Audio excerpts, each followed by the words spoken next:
galera, sejam muito bem-vindos a esse nosso curso de resolução de questões. Nesse módulo de Direito Constitucional, nós com certeza acertaremos todas as questões que você irá realizar. Hoje, meus amigos, eu tomei a iniciativa de fazer essa aula aberta aqui com as nossas primeiras questões de Direito Constitucional, até para toda a galera poder saber como funciona o nosso curso. O nosso curso ele é composto de 500 questões de Direito Constitucional, apenas R$ 97,00 que você pode parcelar em 12 vezes. Então vai dar aí 10 pila por mês para você garantir as questões desse conteúdo que fará total diferença na sua aprovação e fará total diferença no seu sucesso nesse concurso. E, além de tudo isso, caso dentro dessa questão do SEBRASP, que nós não corrigimos aqui em vídeo, você pode mandar para o meu WhatsApp, que certamente irei corrigir. Então, os alunos irão mandar outras questões para nós corrigirmos em vídeo. E você vai mandar para onde? Essas questões você vai mandar para o meu WhatsApp, então coloca o meu WhatsApp na tela aí, 5199312156, WhatsApp direto do professor Pedro Kuhn, e certamente você enviando essas questões, nós estaremos com grande prazer aí corrigindo mais questões. Então serão mais de 1000 questões nesse nosso curso de resolução de questões. E para selecionar as nossas questões, o que eu fiz? Eu peguei todas as últimas questões do SEBRASP de Direito Constitucional e verifiquei que são questões de diversos locais, de diversas provas que o SEBRASP elaborou provas. Contudo, todavia, entretanto, quando nós chegamos ali pela 30ª, 40ª questão, o que eu fiz? Eu comecei a selecionar somente questões de provas de TRS, seja de analista judiciário, analista da área administrativa, de técnico judiciário. Então, as primeiras questões são diversificadas com relação ao órgão em que caíram, certo? E as questões finais aí até o número 500 são somente questões de TRE. Talvez você não esteja entendendo o que eu estou falando, mas você vai entender quando corrigirmos as questões. Então, a apostila na tela. Olha só, estão aqui com as nossas questões de direito constitucional do SEBRASP. Temos certeza que os deuses e os concurseiros irão abençoar esse trabalho e no dia da prova você encontrará questões muito semelhantes. Vamos juntos transformar concurseiros em concursados. Boa sorte! Então, corrigindo aqui a nossa primeira questão, olha só, essa aqui foi uma questão de 2024 e ela fala assim, ó, ela caiu no analista de planejamento e orçamento. No que se refere à organização do Estado e às suas funções, julgue os itens a seguir. Então a gente tem que julgar e ir verificando certo ou errado. É a partir, ó, deixa eu dar uma dica para você para fazer a prova. É a partir desse momento aqui, ao lado do número da questão que nós temos que julgar, tá? O enunciado pouco importa. É nessa frase que está marcada na sua tela que nós temos que marcar certo ou errado. Eu falo isso porque eu tinha um colega na faculdade que nos enunciados das questões de prova ele ficava virgulando. Cara, aí tu não precisa julgar nada, tu tem que julgar a afirmação. Então a afirmação que você precisa marcar certa ou errada é a seguinte, ó. A sanção de uma lei pelo presidente da República não afasta possíveis defeitos jurídicos no projeto que tem originado. E essa afirmação é certa ou errada? Com certeza é certa! E eles colocaram em 2024 essa questão, principalmente pela questão dos técnicos judiciários, que hoje a exigência é de nível superior, mas nós sabemos que o projeto de lei que alterou essa escolaridade para os técnicos judiciários do Poder Judiciário Federal, ele é totalmente inconstitucional. Por quê? Porque ele não teve o pontapé inicial, ele não teve a proposta dada pelo Supremo Tribunal Federal. E outra, na época, o presidente da República vetou pela inconstitucionalidade esse nível superior para os técnicos. E o que aconteceu? O Congresso Nacional derrubou esse veto. E daí, nesse momento que eu estou gravando esse vídeo, a exigência para os técnicos judiciários do Poder Judiciário Federal ainda é de nível superior, embora estejamos brigando aí para derrubar essa absurda inconstitucionalidade. Agora, vamos imaginar que o presidente tivesse sancionado esse projeto de lei. O fato do presidente sancionar não implica em afastar possíveis efeitos jurídicos. Permaneceria o vício de origem do início do projeto de lei que está falando das carreiras do Poder Judiciário. Portanto, a afirmação dessa primeira questão, que foi uma questão do SEBRASP de 2024 na prova de analista de orçamento, certamente vamos marcar ela como certa e está super atual aí, tendo em vista esse debate da escolaridade dos técnicos judiciários do Poder Judiciário Federal. Então, o gabarito oficial é certo. Vamos ver a 2. Na Organização Federativa Brasileira, devido à condição peculiar do Distrito Federal, sua divisão em municípios depende de lei federal? Não, não depende de lei federal. Na verdade, no artigo 32 da Constituição Federal informa que é vedada a nossa divisão do Distrito Federal em municípios. Então aqui não tem debate nenhum. Barbadíssima, marcamos errado, o gabarito oficial é errado. Vamos para a questão de número 3. Todos os atos dos ministros de Estado, antes de publicados, devem ter aprovação prévia do presidente da República, haja vista a condição dos ministros e auxiliares do presidente e a possibilidade de eles serem livremente exonerados. Não. O ministro de Estado, ele é um cargo de confiança do presidente da República, ele pode ser livremente exonerado, esse cargo é demissível ad nutum, mas não precisamos de aprovação prévia do presidente. É como se o presidente estivesse dando uma carta branca para o ministro poder fazer o que quiser dentro daquela sua área de competência. Não teria como o presidente aprovar tudo, porque hoje em dia, se eu não me engano, são 35 ministérios, então o presidente ia ficar louco, né? Ele já é lelé da cuca. Imagina se hipoteticamente ele ainda tivesse que aprovar cada ato de ministro. Então, o gabarito oficial dessa questão de número 3 certamente será errado. Vamos para a nossa próxima questão. Questão de número 4. Nem todos os tribunais do Poder Judiciário se submetem à regra do 5º Constitucional. Ó, baita questão e super atual com relação à nossa prova da Justiça Eleitoral. Porque, por exemplo, a Justiça Eleitoral não obedece o 5º Constitucional.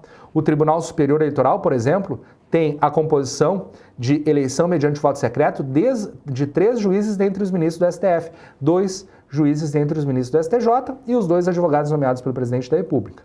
Já no TRE, nós temos os 2 desembargadores do Tribunal de Justiça, 2 juízes de direito também escolhidos pelo Tribunal de Justiça, um juiz do TRF ou juiz federal da respectiva região e os 2 advogados, completando assim os 7 membros dos TRS. E em momento nenhum, nem no TSE e nem no TRE, fala de 5º Constitucional. Então a afirmação desta questão número 4, com certeza nós vamos marcar certo. Vamos ver a 5 agora. O fenômeno da mutação constitucional, causado, entre outras razões, por mudanças nos valores da sociedade, possibilita novas interpretações do texto constitucional sem que ele seja alterado. Perfeito! Nós temos o artigo 7º da Constituição, por exemplo, que assegura a nossa, digamos assim, precaução, nós somos protegidos contra a quebra do sigilo bancário, a quebra do sigilo telefônico, a quebra dos dados, as correspondências telegráficas. Só que o que acontece?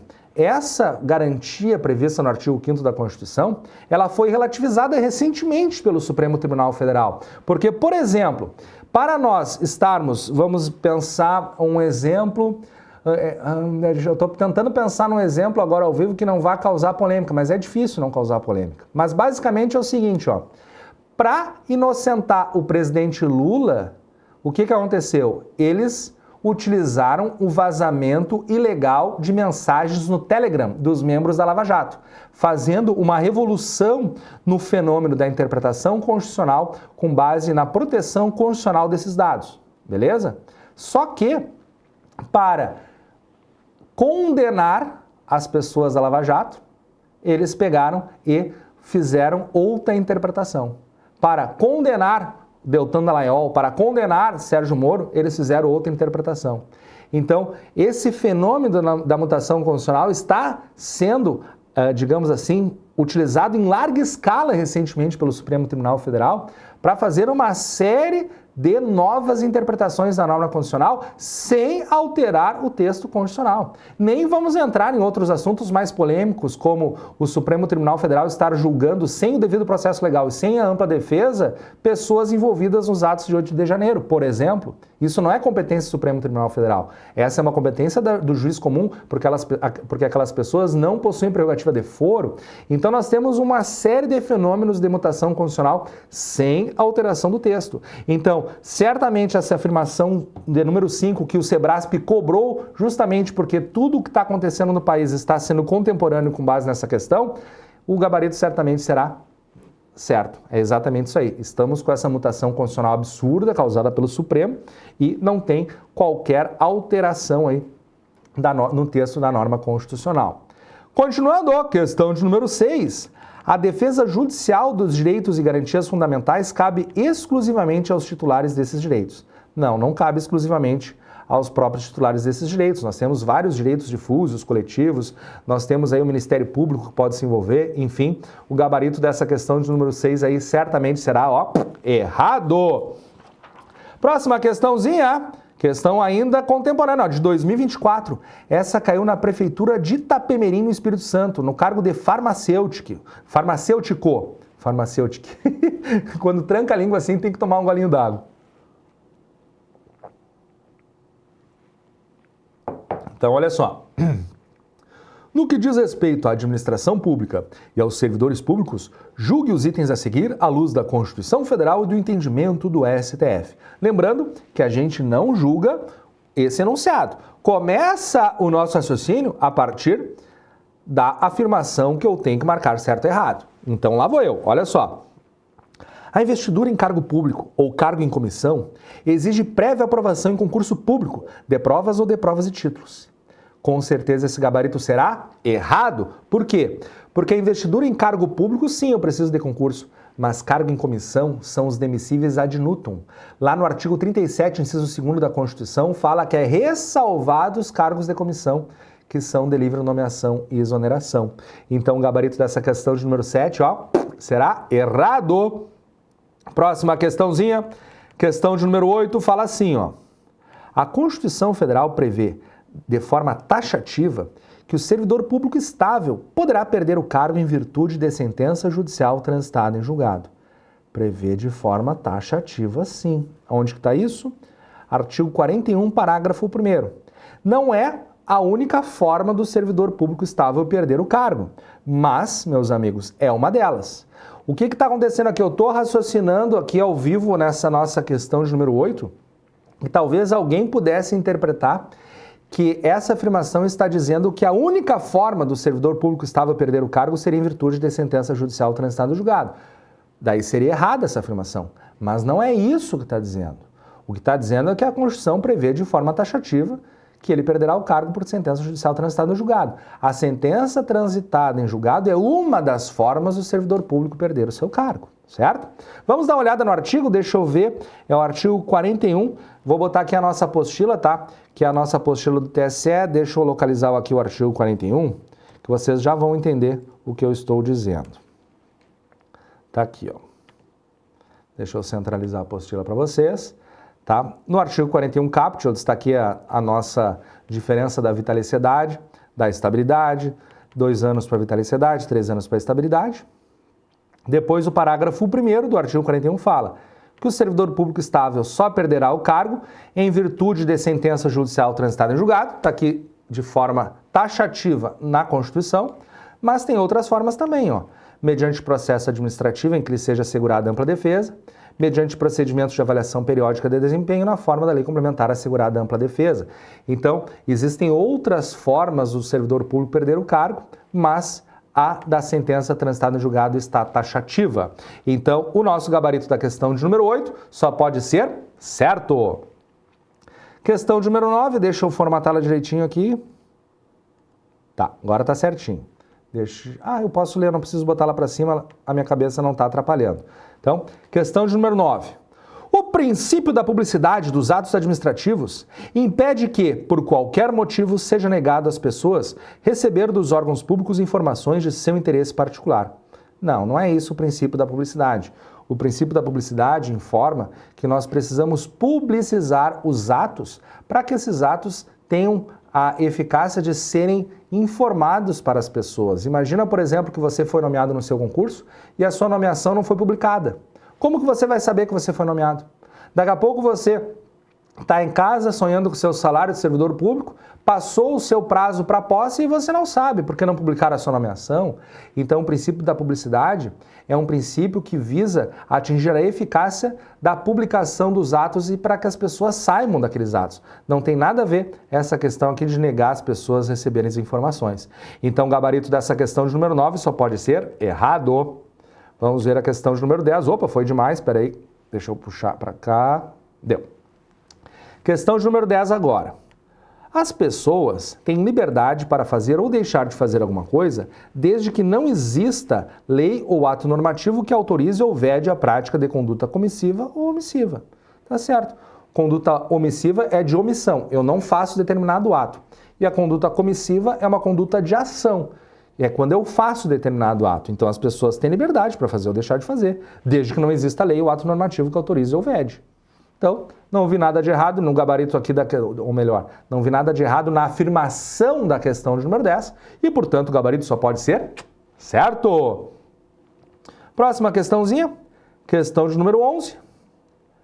Ao estrangeiro não residente no território nacional é vedado beneficiar-se na interpretação do habeas corpus que objetive proteger sua liberdade de locomoção. Bobagem. Sabe por quê? Porque o artigo 5º da nossa Constituição, ele é interpretado de uma forma em que nós temos que proteger todas as pessoas que estão no nosso território nacional, que estão ao alcance da nossa jurisdição. E eu tenho certeza por que eles colocaram essa afirmação aqui no na nossa questão de número 11. E eu vou mostrar para vocês na apostila o nosso artigo 5º e a explicação que eu dei na aula para vocês entenderem o que eu estou falando, tá? Então, deixa eu botar aqui. O artigo 5º da Constituição. Ó. Fala assim, ó, o caput do artigo 5º. Todos são iguais perante a lei, sem distinção de qualquer natureza, garantindo-se aos brasileiros e aos estrangeiros residentes no país a inviolabilidade do direito à vida, à liberdade, à igualdade, à segurança e à propriedade nos termos seguintes, tá? Esse é o caput do artigo 5º. Bem aqui no meio ele fala aos estrangeiros residentes no país. Essa frase poderia gerar alguma confusão para quem fosse fazer aquela questão de número 11 sem ter o conhecimento aqui no nosso curso de Direito Constitucional e sem ter a nossa apostila ilustrada. Porque a apostila ilustrada deixa bem claro, olha só o que está aqui atrás de mim, ó. Destinatários do artigo 5º. E daí, quando fala em estrangeiros, olha o que eu destaquei aqui, ó, estrangeiros residentes ou não no país. Daí a explicação está aqui, ó.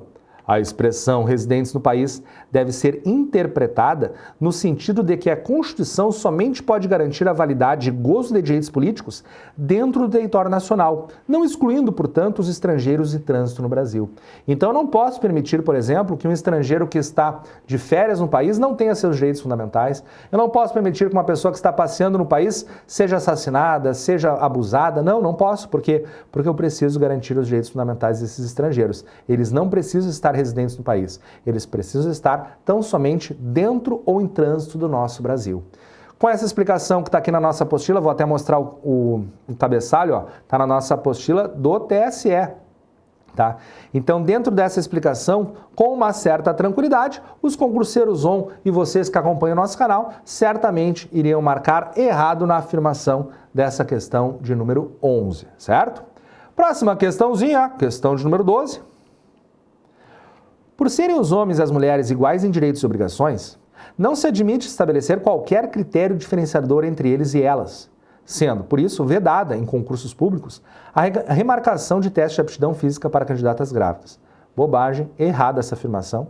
Nós temos vários critérios diferenciadores, nós temos licença maternidade, licença paternidade, por exemplo.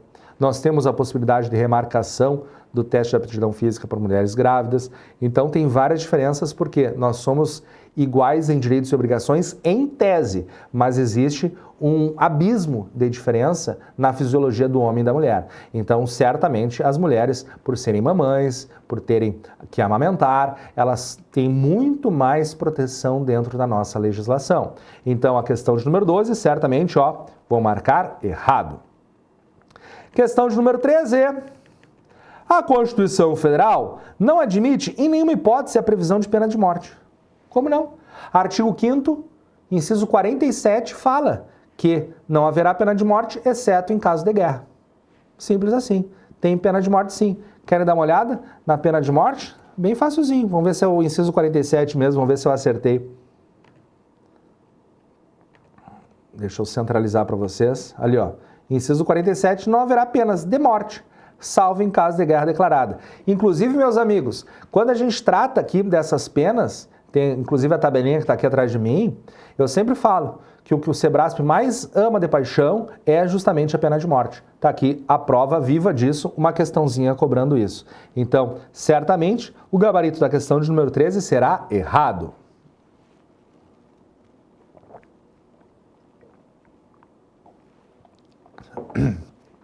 Próxima questãozinha. A Constituição Federal de 1988 é silente quanto ao trabalho infantil no Brasil. Razão porque tal matéria é submetida às disposições da Convenção sobre os Direitos da Criança da Organização das Nações Unidas. Grande bobagem. Nós temos, por exemplo, o artigo 7º da Constituição Federal que fala do PIN. Lembra da sigla PIN que eu expliquei na aula, que é o inciso do Pinóquio?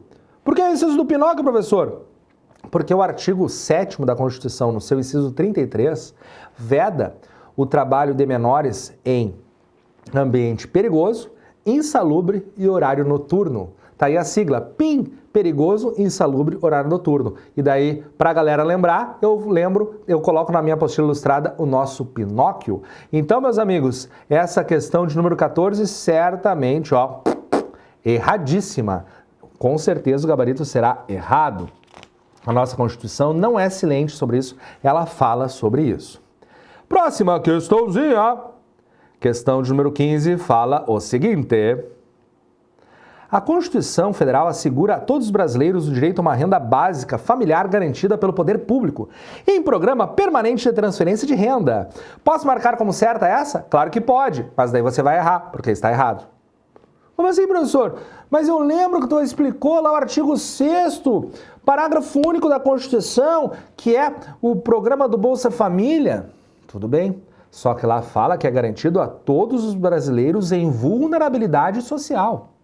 Pessoas que não conseguem se sustentar sozinhos.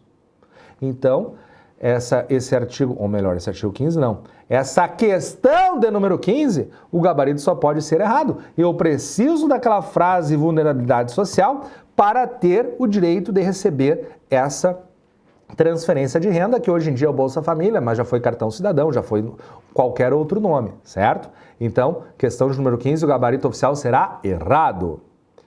Questão de número 16.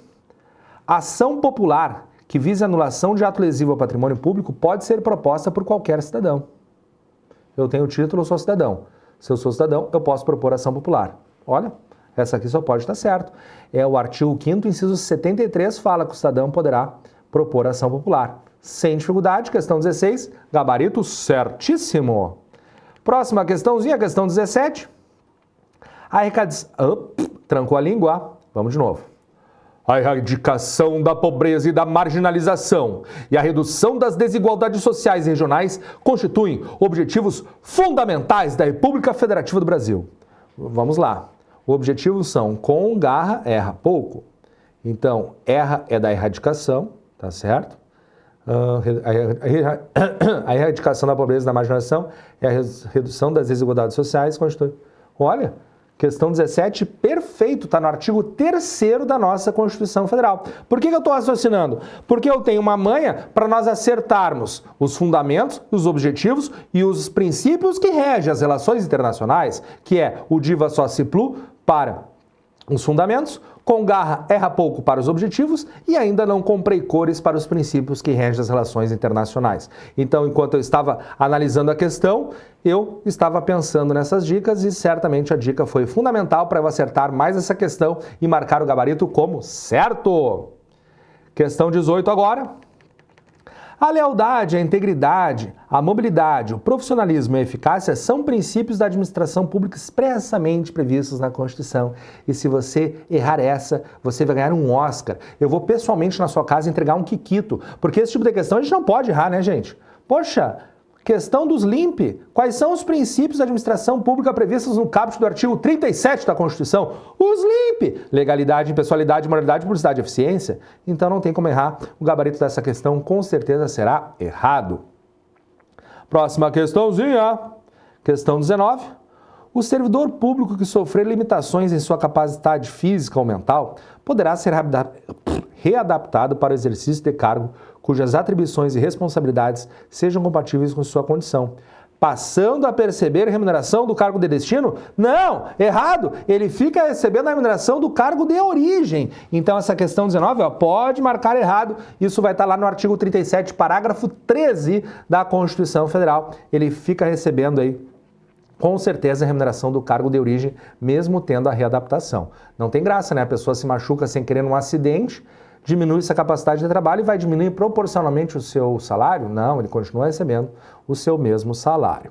Próxima questão, ó, a partir daqui começam as questões de Sebrasp, todas de TRE.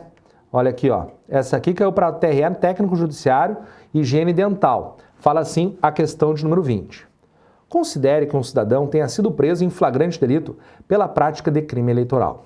Nessa situação, de acordo com a Constituição da República, se esse cidadão considerar ilegal o ato de prisão, seria cabível que ele impugnasse judicialmente mediante habeas corpus. E essa afirmação está certo. Por quê? Porque houve a violação da liberdade de locomoção. Se houvesse a violação de um direito líquido e certo, o remédio constitucional seria o mandado de segurança.